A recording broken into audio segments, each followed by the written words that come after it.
Hey, welcome back to the Disney Plus Everyday Challenge, and today we have the space race. This is a documentary, of course, from National Geographic. It is an hour and 31 minutes long. It is not exactly what you think from just hearing the title. It is very much what you think if you hear the title correctly. It is about the space race and race in getting to space. This is about the first black man in space, and the fight and the abuse, or I don't know if abuse, the use of black men in order to push propaganda, to get votes, to be seen as the most advanced. This is, of course, going through the civil rights movement, Jim Crow era. It's the space race. It is so many other things all in one, and it is. It starts back at a time when, hey, Kennedy's going, hey, we're going to send a man to the moon at some point. And at a time early on, even in 1960, putting men on the moon meant putting white men in space. When you thought about, men conquering other planets, visiting the hero on other planets, like Flash Gordon, it's going to be about white men. Every piece of pop culture you saw back in that day, and they show that in the very beginning of the film, is all about white men. There was no such thing as a black man in space. Why would you think a black man could ever go into space? Aren't they inferior intellectually, physically, everything? That's a certain other type of propaganda that we've heard for centuries, here, especially in America, but around the world. And by the way, I am under no illusions that me, the middle-aged white guy, should be telling anybody about race relations. I'm not here for you to be the expert on any of these things. So, yeah, forgive me if I get a little weird about it. You should be watching this documentary as compared to listening to me. So, if you stop watching now, okay. But, hey, stick with me just for a little while at least. Lucky for you, you get to hear the N-word said in all of its not flattering permutations over the years. And there was no such thing as a black man in space. It was putting a Negro in space at that time. And, yeah. They've interviewed a number of older men who were young men back in the day.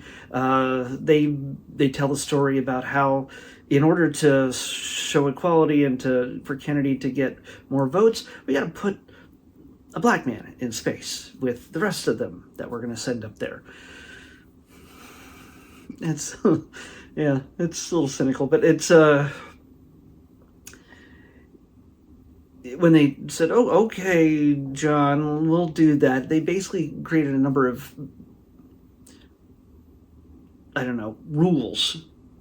He had to be educated a certain way. He has to have so many years experience in all these different things. He has to have, hours and hours and hours of flight experience, and he also has to be young. So that takes out the World War II veteran Tuskegee Airmen. The Tuskegee Airmen were icons of their time.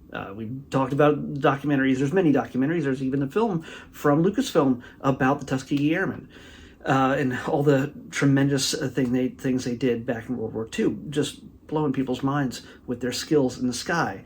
And they were, the kind of guys you would want to be in this 1960s era space program. But too old. Space takes a lot out of you. Traveling to space and back takes a lot out of you. So they were out. And when it comes to younger men, well, yeah, they certainly wouldn't have the experience. So there's a whole lot of conflicts here. They basically set up a number of rules that no black man could ever, and that's not even to mention black women, there's no black man could ever reach. And, it only took Russia trying to send a person of color into space to really get people off their off their butts and start really making some changes. There's a number of men that were qualified technologically. There's, I want to make sure I get all their rights, their names. Now, Guy Bluford is one of those most iconic gentlemen. Leland Melvin. We've got Ron McNair, who we lost during the Challenger shuttle disaster in 1986. I was there. I kind of forgot what year that was. But they talked to a number of people, and there's lots of archival footage in this, and you kind of put it together. It's a really honest look at putting together and the process, socially, politically, to put these, not just, again, putting people in space, but breaking down the barriers so that you could include people of color, black men, as part of people in space. So it's there's lots of frustrating moments in this, and some kind of glorious moments in which, of course, the great Nichelle Nichols, Lieutenant Uhura from Star Trek, steps into the spotlight. After the series is well over, and they might have been on the verge, I can't remember what year this was, that she started doing this. It was in the 70s, I believe. And Star Trek as a film series was not necessarily back yet, or it just was. The first motion picture might have just come out. But she started doing promotions cross-country and doing commercials and little advertising and promotional events. It basically says, you know what? See yourself in this world. See yourself in becoming an astronaut. Whether you're a minority or a woman, you know what? It's worth going for it. Don't let anybody tell you can't. And of course, we get to the point that when they start doing an aggressive recruiting promotion in the 80s for the shuttle program, it was a very diverse group. They had 35 people. They whittled down to a group of 35 people, and you even have Walter Cronkite at this point.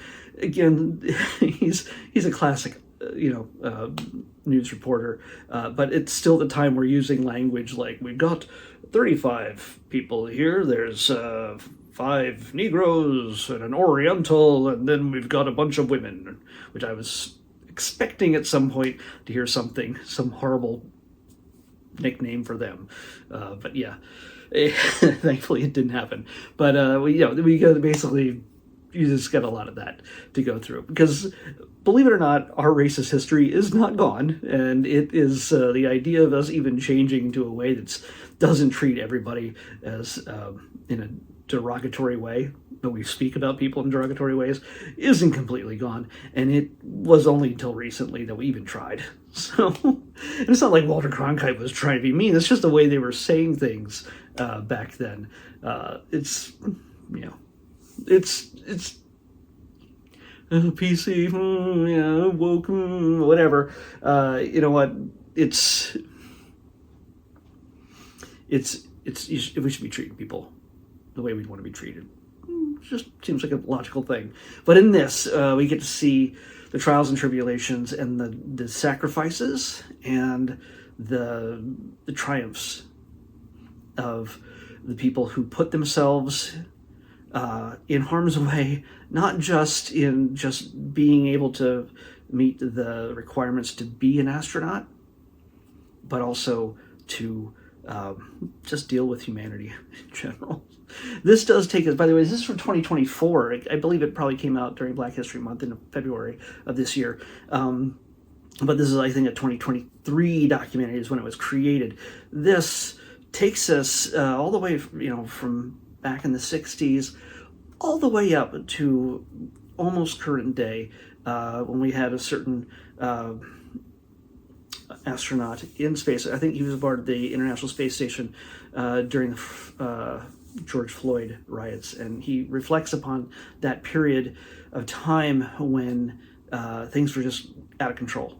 down here, and how he was kind of unsettled by all of it, and how he managed and handled all that kind of thing. Because I can't preach to the Black experience. I can't. I'm not going to try. I'm not going to try. But it affected everybody, even those in space. So I say definitely give it a chance if this is the kind of thing that if you're a person of color, if you're Black, honestly understand your history and know your history and know the people who have come before you and achieved so much despite so much more that was set against them. Black history is American history, and this is one more thing that proves that. So I don't know. I'm going to take this off. Hopefully I have enough power. This thing was dead a moment ago. Okay. Let's pick tomorrow's episode. It resets to 0 when it 36 when the battery dies, and this thing is so old. 36. Oh, well. I'm gonna be the white guy talking about the Black experience again, like I did like a few weeks ago, or was it last week? I have no idea. It seems like a while, but I have to speak to the Black experience once again, but not in outer space or in NASA or anything else, but in Vegas with Black in Vegas. Yeah, I am not your authority on these things, but I am going to watch each of these moments and hopefully impart some sort of wisdom, or at least give you a recommendation to say this is worth checking out and why. That's what I do here. Black in Vegas is what we're watching next on the Disney Plus Everyday Challenge. I'll see you back here tomorrow with that. Bye.